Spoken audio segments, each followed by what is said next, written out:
Hey, sanibonani bafethu. Uyabona manje ayingeke bafethu uthanda ukuba likhulu la eMzansi. Kuthanda ukuba likhulu kakhulu. Ayingeke. Uhulumeni wethu umengameli weSouth Africa akasilungisele le nkinga bafethu. Akasilungisele le nkinga. Uyabona kungene yena kwangena i-lockdown, ziningi izifo ezihlasela eSouth Africa.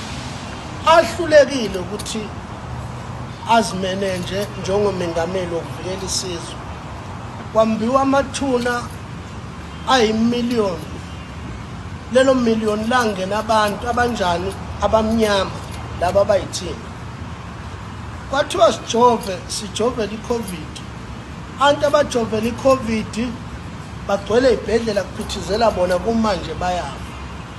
Njengamanje sinenkinga thina masiya emazweni angaphandle asikwazi ukukhululeka, asihambi kahle. Sikhokhiswa stop to stop. Asikhululeki nje sidalo. Siphila kanzima singena eborder uze uyofika la uyakhona. Uze ubuye uhamba ukhokhiswa imali. But sinenkinga manje mengameli abantu abangaphandle ukuthi bakhululeke kakhulu. Njengamanje bayatoyitoya. Batoyitoya kuphi? Ezweni la kuphi la South Africa. Futhi samantombazane ngalendlela ukuthi asixhashazwe kanje. Mengameli ngeke mphatha uyilungise lempi.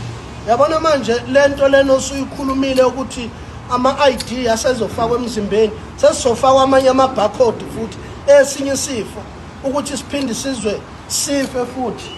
Bengicela uhlanga lomhlabathi isilo samabandla, wena wesilo, wena wendlovu enamandla, sesicela izwi lakho.